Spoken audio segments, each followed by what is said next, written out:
Hi there, and thank you for joining us. My name is Angela Putkela. And I'm Don Putkela. And we're part of the Putkela group with Keller Williams. And we have this awesome podcast called Welcome to Livingston. And it's where community meets real estate. Real estate meets community, you know. But today's guest is Rob Johnson, who is the owner of the Speakeasy network, podcasting network that we are recording Actually here filming today. that right now.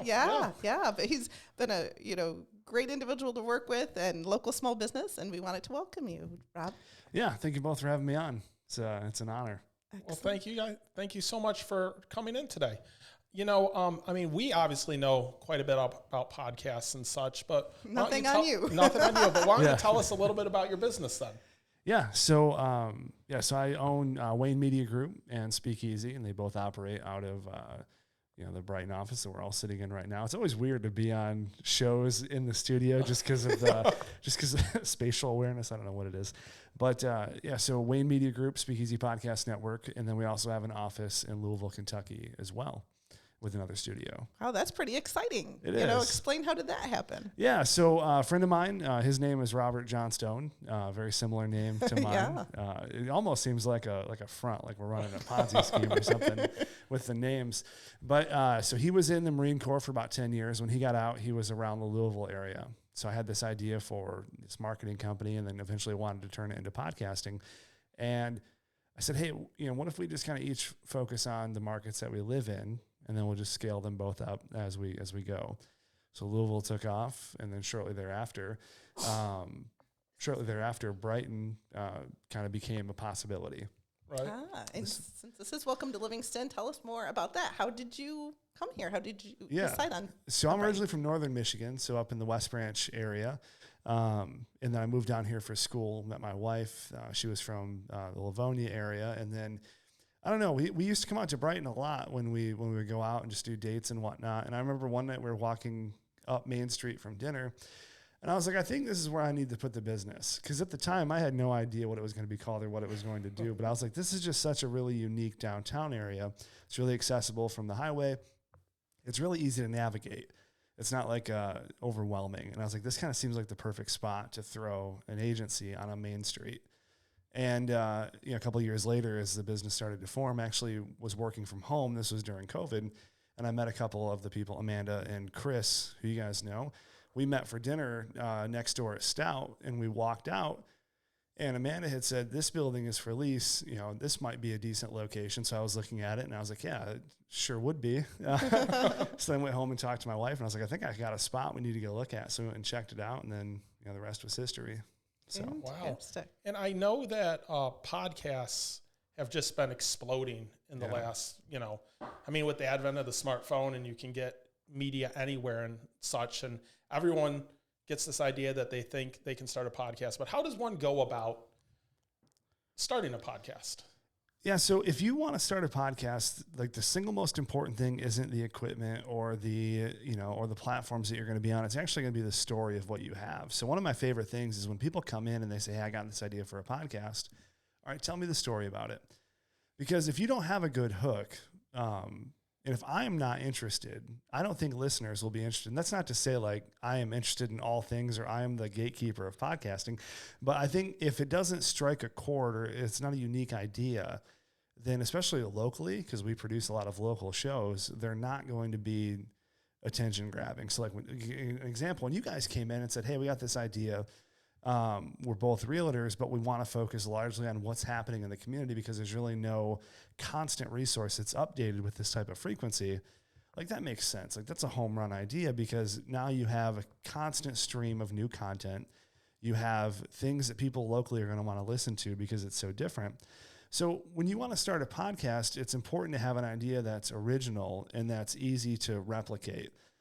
Unless you're going to say, I'm going to do a 10-episode run, and that's going to be the end of the show. If you want to do a series or something like Serial, where it's 10 episodes and that's it, that makes sense. But the biggest thing is having an idea that's thought out. A lot of people say, I want to start a podcast, and they start recording, and they don't think long-term, and they spin out, which is why most podcasts don't last past episode 15.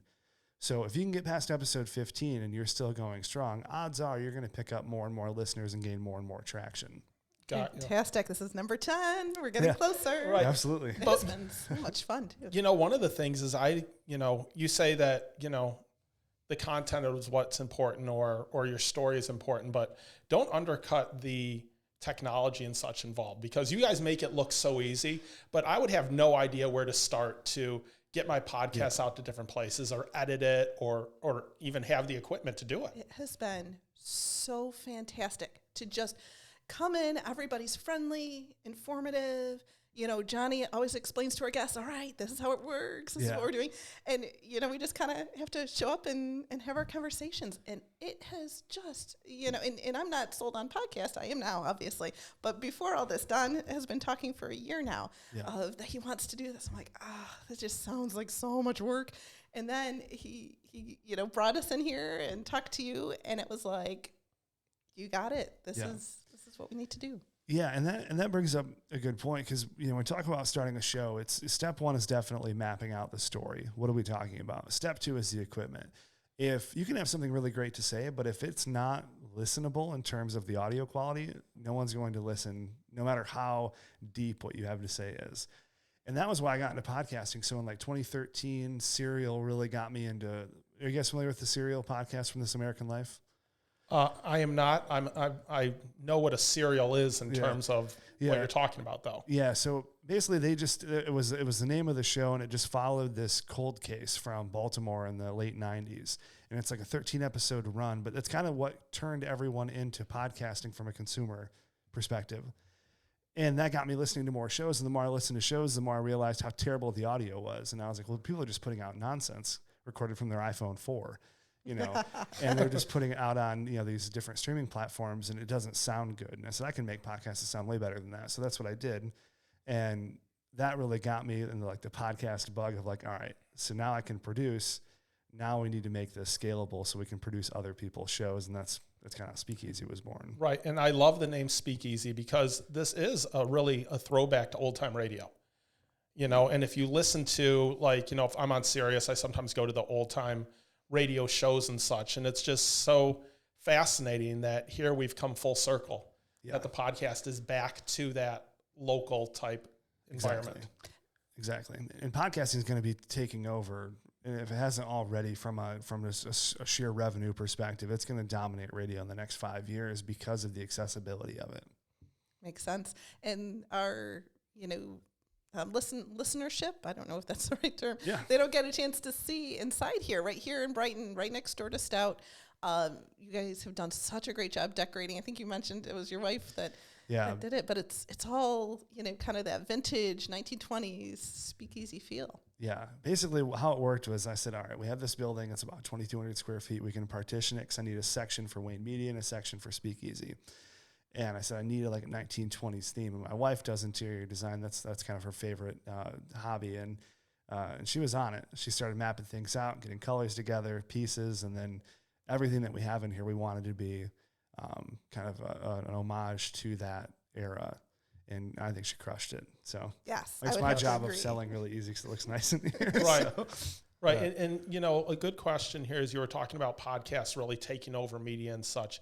How does, for those that don't know what pirate radio is or such, how does this compare to that whole concept of the legal or illegal radio station, or people just being able to throw their content out there? Yeah, well, the thing that makes it interesting is there's no gatekeeper. So you'll have software companies that, strike different platforms, right? So on Facebook, you can get shadow banned by either the algorithm, or you can get formally banned from the actual company. But on podcasting, you can literally just have a website, have a server, have an RSS feed, and put everything up on your own, or you can, distribute it through Apple or Spotify. So there's so much, it's so much easier to enter that market and dominate. And what's interesting is television studios are having the same issue now because of YouTube and Vimeo. People are just creating their own content, and that content's getting more attention than television shows that cost millions of dollars to produce. Wow. And that's where media is going. And podcasting's in its infancy. It just started. So is everyone on the wagon now, especially from a business perspective? The next 10 years are going to be nothing but upward trajectory because it's just getting started. Got you. So I guess that leads to my next question. So, we have young kids, and they love watching YouTube. Yeah. And they think that they can become $1 million YouTuber because they saw the person, watching Mr. Beast. They've shown me multiple Mr. Beast. I love ones, Mr. Beast. Unwrapping all the gifts for not gifts, but the toys. Yeah, they do the toy unwrapping and even JoJo, Siwa, and the other ones that were YouTubers and such. But when you look at podcasts, people think, oh my gosh, I'm going to start a podcast and I'm going to become a millionaire off it. At least if you talk to teenagers about it. Yeah. How often does that really happen? Less than 1% of the time. and it's not because of the difficult, it's difficult, right? It's difficult to scale anything into a 7-figure anything, business, podcast, video channel, whatever it is. Right. But where the difficulty is the consistency. And that's where people fail the most of the time is they don't follow things through, right? You look at a YouTuber who I follow, like MKBHD, is one of the most popular tech reviewers in the world. When he started, he was 14. He wasn't MKBHD 10 years ago. He was a kid in his parents' house recording videos. And he stuck to it, stayed consistent, and grew it. And same thing with Joe Rogan, right? If you watch Joe Rogan episode 1, most of the episode is them trying to figure out how a live stream works. Oh, dear. They're literally sitting there are we on? I can't tell. And that's the whole episode is them trying to figure out the internet, Right. And now Joe Rogan is one of the most popular podcasters in the world, signed a $100 million deal with Spotify. And it's the consistency and the follow through that matter in anything, whether it's business, podcast, video. If you're not consistent, you don't have the follow through, then you're not going to hit that tier. But just simply having an idea doesn't guarantee you anything. We can all sit in here and have a bunch of ideas all day long about what would be the next best thing. But unless we go out there and actually do it and follow through, it means nothing.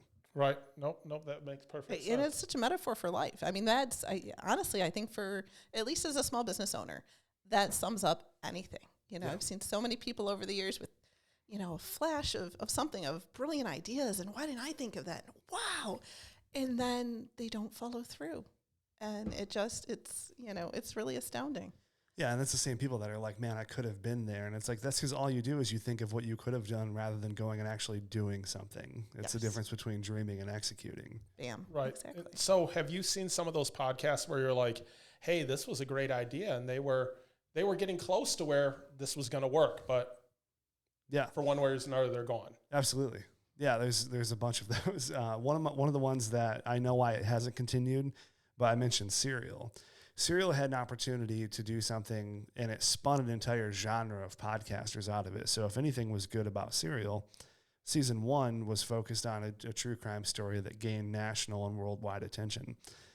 Season 2 and season 3, in my opinion, got worse and worse as it went on because it kind of left its roots. But what it did was it spun this whole generation of true crime podcasts that are now the most popular genre on the podcasting platform because people feel engaged in the show and they can participate and they're kind of a part of something, which is another hallmark of a great podcast. Can your listeners be a part of what you're doing? Right. Ooh, I like that. Right. Yeah.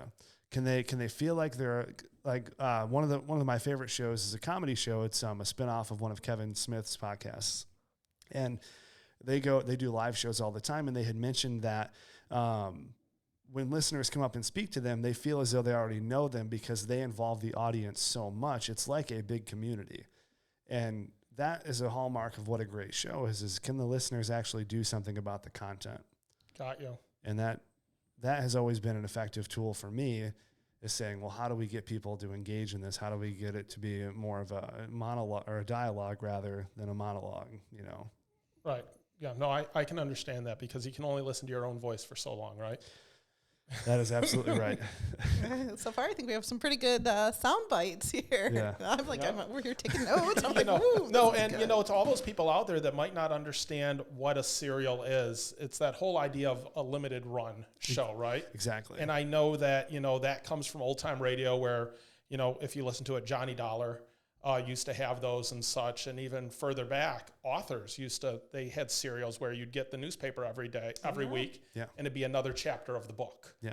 So, it's such an interesting concept because there are so many podcasts out there. You can just get lost trying to find what you want. And if this is just the beginning, that's what's so fascinating to me. And you have a podcast of your own that you've done for some time, right? Tell us about that. Yeah, so Wayncast, that started in December of 2020. And the goal with that was to do 30 episodes in 30 days. So 31 episodes in 31 days, whatever it was. The whole month of December, I did a show every day. And then I moved to weekly. And I have fallen off consistently in some spaces. But now that we have everything, I will say, stable here.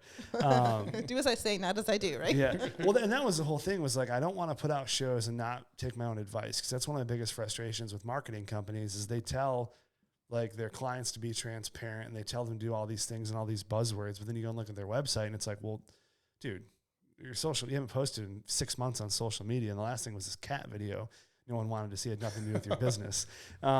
So that was my bigger thing, was like, if I'm going to do this, I want to do it consistently and I want to do it properly. So now everything is spun up and we release every Friday, but I think we're 53 episodes in. So in about a year, we've done about, on average, an episode a week, a little bit more than that. So that was what I wanted. So that podcast focuses on business and lifestyle. I love minimalism.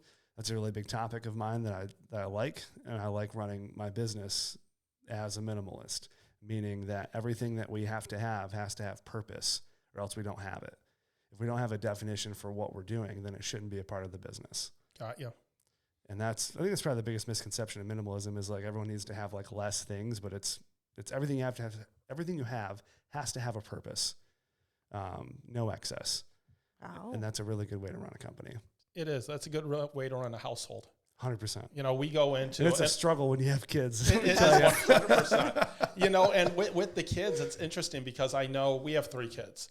And at some point, probably 7-8 years ago, we turned at each other and looked at the house and we were like, where did all this come from? We didn't buy any of this stuff. Yeah. Yeah. And yeah, it's you collect things, or Christmas, and especially Christmas with kids. It's like, do we even get the kids anything? Because like, it's, you know, grandparents and the answer is always yes, but it's well, it's overwhelming. And we've told the kids this before, and they forget periodically. I think it was with our oldest, Harrison, or maybe the middle one. We gave the same gift for Christmas and their birthday for like 5 years. One of the gifts. They never opened it. Okay. And they never remembered it. We're it is again. Let's wrap it up. Why not? That's awesome. Well, but the funniest part is, so Colin, he's our middle one. I remember him saying, where did that puzzle go? Because I remember we got like 4 of these things. And it's like, oh, well, let me tell you the dirty little secret. Yeah. Oh my goodness. Yeah. It's a concept that I think, you know, on the podcast I talk about a lot, because a lot of business owners don't know their numbers. They don't know how to run effective for scale, to be like, okay, when do we hire another person? At what revenue point do we do that? And everything is just kind of from the hip. And it's a dangerous way to run. So that's what a lot of that podcast centers around, is like the first 20 episodes are basically chronologic, like ordering the first year of Wayne Media. All the clients I lost, all the revenue I made, like a very transparent look into the business. So I have a podcast episode called How I Lost $20,000 in a Weekend. And that was an experience I had with a client where we botched the job. We didn't do it right, and I ended up losing that client. So I detail all of that on the show, because that's important to me. It's important to have a record of not just wins, but also losses that I can learn from. And hopefully some other person that wants to start an agency can listen to that and be like, okay, don't do that. Right. It's important. And I believe that's coming through in your staff, just so you know. That at one point when, you know, relatively minor mistake was made, though, that person was like there and they owned it. And I'm like, wow, what a fantastic company. Yeah. Because there's obviously a lot of balls in the air, but it was just like, love you guys. Well, I appreciate that. The first thing I do for anyone that hires in is I invite them to read the book Extreme Ownership by Jocko Willink. And that book, Jocko runs the company called Echelon Front. And Echelon Front is a bunch of Navy SEALs that have now since been retired. And they go and coach businesses on how to scale effectively and teach ownership to all of their employees. So that book is exactly what Wayne Media is built on, is, you know, we own the process. We don't make excuses. We don't point fingers. If I have an issue in the Louisville office, it's my fault. I'm the owner of the company. I wasn't down there. I didn't do it, but it's my fault. I should have been more vigilant, had a better process in place. Like, when you stop pointing fingers and saying, okay, whose fault is this? Who's the jerk in this situation? It's much easier to solve the problem. Right. Because you've already identified whose fault it is, and it's the person at the top. Right. Got you. And, you know, all of that with you mentioning Wayne Media a few times, that leads me to, you guys do more than just podcasts. Yeah. And I mean, you do more than just podcasts, even for the podcast people, in terms of promoting it and such. Oh, yeah. What are some of those other services that someone is saying, hey, I need some help? Yeah. So if you look at the company as a hierarchy of sorts, so Wayne Media is kind of the top level parent company, and then Speakeasy is one of the brands of Wayne Media. And then we have website development, copywriting, social media, videography. So those are some of the other things that we do, and all of it's in-house. That was super important to me, is like, I don't want a department of contractors that I'm trying to coordinate and get on their schedule. It's like, no, you're on my schedule, because it was really important for a service level perspective to have everything at my call rather than a contractor's. So I didn't have a video department until I could hire a videographer full-time. I didn't have a copywriter I didn't do copywriting until I had full-time copywriters or content creators. Right. So all that was really important, and it's super rare. Like, we find none of our peers hire inside. It's all external contracts. Got you. Well, and one of the things that I find interesting in the business industry is 10 years ago, what you do and such would be a niche part of the business. Yeah. But now, whether you're a real estate agent or a restaurant owner or a car dealership, you have to be on social media. You have to have a website. You have to be doing all these things that you can help somebody with that they have no idea where to start. Yeah. Yeah. And that's a really good thing that we try and hit on with our clients, is even if you don't do business with us, just listen to a couple of things that we have to say. Like, and the first thing is, own all your assets. Like, don't let me build you a website and don't let me keep it. Like, transfer that over to you so you own it, so the web developer can't hold you hostage. Happens all the time. I'd say 50% of the websites that we get are, I'll call them a hostage crisis, where like they've come to us and they're like, I don't know where anything is. We need everything put back together, because they don't own their assets, and web developers have consistently made recurring revenue off of that model. And I hate it. And I speak out against it as much as I can, because it really hamstrings, business owners, especially small business owners, because they don't know any better. Most of them are on a very tight budget, and when they're building a website, they'll take a cheap option, and that option ends up, getting their website held over them for years to come, because they really don't own it. Right, because they get excited by the flash of what the people are telling them. Yeah. They don't realize at the end that's not even theirs. Yeah, they're focused way more on speed and price than quality and long term, and that's a huge mistake small business owners make, which is why most of them go out of business. Because a lot of it is speed decisions and not quality decisions. And that's really unfortunate.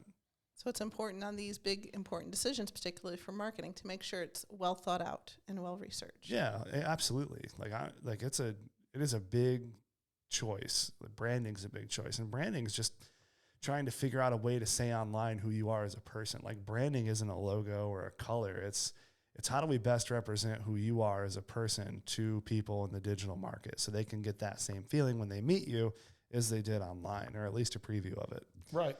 And that's another big part that businesses miss out. It's like, my logo needs to be something super special. It's like, look, the Nike logo is just a check mark. They turned it into a brand because of, what it represents and how many pieces of, materials it's on, right?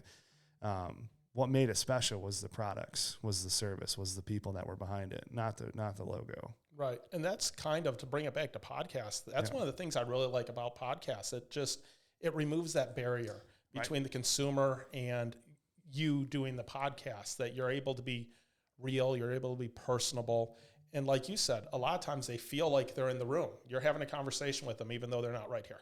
100%. Yeah. And that's why I love the podcasting medium so much. Because one, I hate headline media.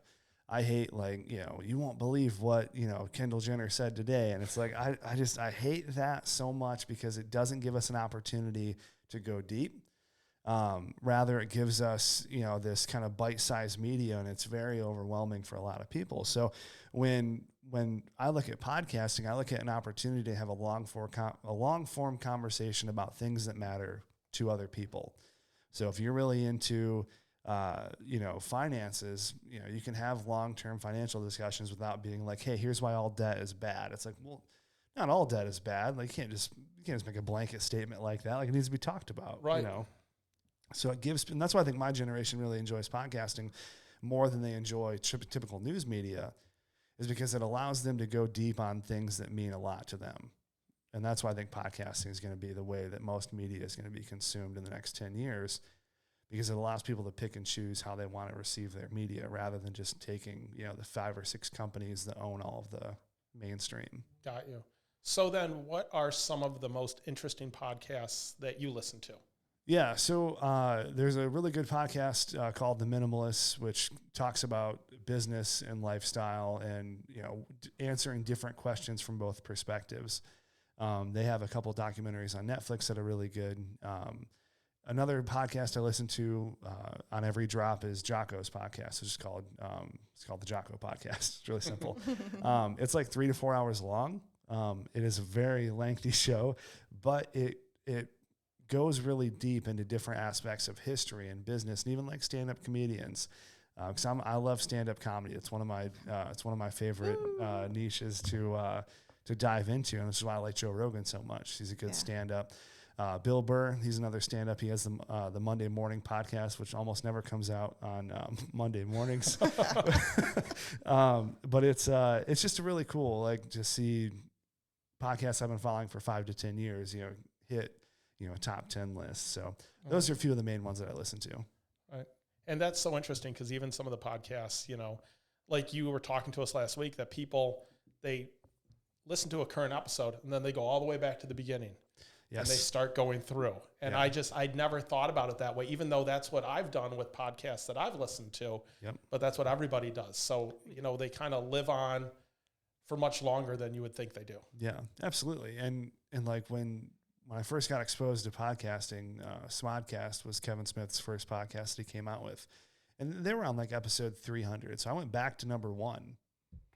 Went all the way through the library because at the time I was working in like a data entry job. I was kind of like part-time at the company I used to work at. And all I did all day was like image manipulation and data entry. So it gave me a really good opportunity to plow through that back catalog. So that makes sense. That's how most podcasters function, I think, is listening to the archives. Right. And we have seen some of those things in terms of some of our metrics. And it's been fascinating at this point. So this is episode number 10. As we're talking to people, at this point, I feel like almost everyone I'm encountering at least knows about the podcast. Many.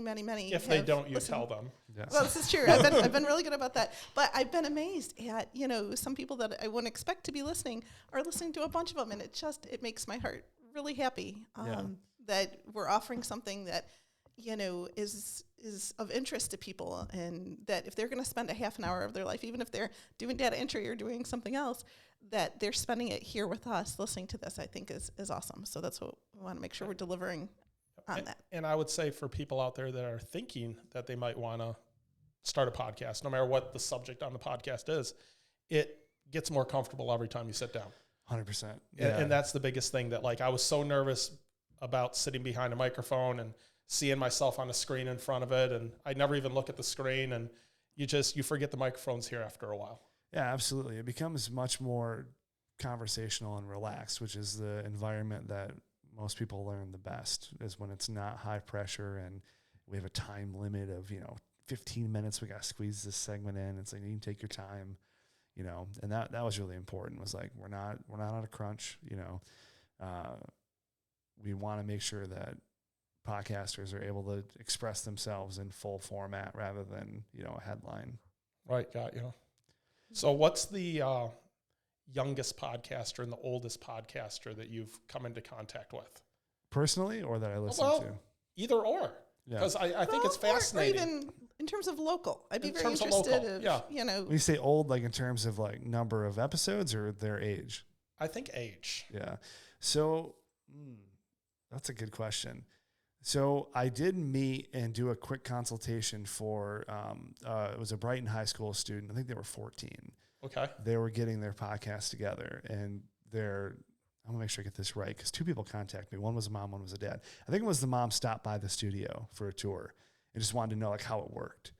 So I gave her the rundown and said, here's what I would do. Here's the cheapest equipment that sounds the best that you can get started with. And here's the platforms I would use. So to my knowledge, they started shortly therewe because she had emailed me and said, thanks for all that. So that is so cool. Nice. So they were about 14. Yeah. And I love that. When we get to December, January timeframe, we're going to reach out to Brighton schools again and just give them if they want to do a class or a field trip or whatever it is, like this is such an important media form, whatever we can do to help the schools in our local areas catch up on this is going to be really impactful for them. So I'm always down for that. Oldest, man, I don't know. I did have a guy come in, I want to say he was 78, 80, and they were getting ready to start a podcast on a distillery. Wow. So that's in pre-production. But that is so cool. And, the reason I asked the question is just because there is no barrier to entry. No. There's so many forms of media or things that people would get into. It's like, oh, I can't do that till I'm 18, or, oh, I need a license to do that, or, oh, I have to have a college degree. That you have a good idea, you can do this. 100%, yeah. And that's true in most things, right? Like unless you're going to be a doctor or a electrician, right? I wouldn't really want an unlicensed electrician exactly. poking around because I've done that and it hurts.